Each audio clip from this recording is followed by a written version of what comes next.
anak tetangga saya hilang di tengah mall. Jadi begini ceritanya. Beberapa tahun yang lalu ya, jauh sebelum pandemi, itu saya tinggal di sebuah apartemen di kawasan Jakarta ya. Dan pada saat itu saya punya tetangga di apartemen ya. Letaknya beberapa unit dari unit kita. Cerita bahwasanya beberapa waktu yang lalu itu eh, anak mereka ini hilang ceritanya. Nah, hilang ketika mereka belanja di supermarket di dalam mall. Dan ceritanya ini anak tunggal ceritanya.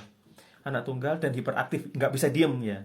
Jadi kalau misalnya orang tuanya sedang belanja, ya ini anak itu muter gitu, mengitari lorong di dekat atau eh, di sekitar lorong tempat orang tuanya belanja gitu. Yang punya anak hiperaktif gitu, yang nggak bisa diem pasti ngerti ya.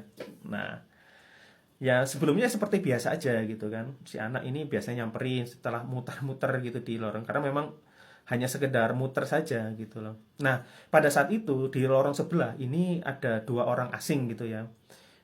Ngelihat ini anak beberapa kali muter, diajak ngobrol. Ini orang tamu di mana bla bla bla bla gitu kan.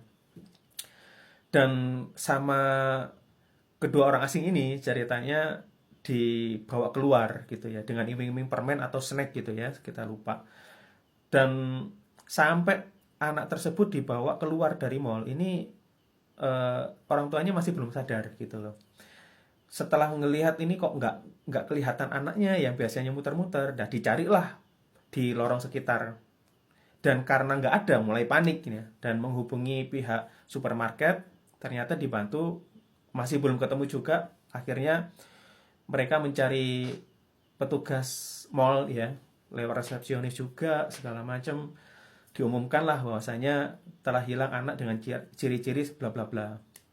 Lalu dengan bantuan CCTV ya, akhirnya ketemulah ya jejaknya. Artinya oh ini tadi dibawa lari atau dibawa pergi sama dua orang laki-laki, dan laki-laki ini sudah beberapa menit yang lalu itu keluar dari mall gitu. Dan sampai beberapa minggu dan beberapa bulan kemudian itu anaknya masih belum ketemu ya. Sedangkan kedua orang tuanya ini adalah karir gitu loh. Jadi mereka masing-masing bekerja, dan bisa dibayangkan ya ketika mereka harus bekerja tetapi anaknya masih belum ketemu.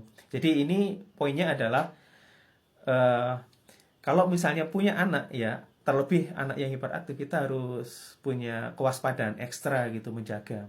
Apalagi ini baru satu ya. Nah, kebayang kalau misalnya dua, sehingga kejadian yang serupa seperti ini tadi tidak terulang lagi di orang lain atau di waktu yang lain. Teman-teman kalau misalnya punya pengalaman yang mirip ya, coba ikutan sharing di kolom komentar.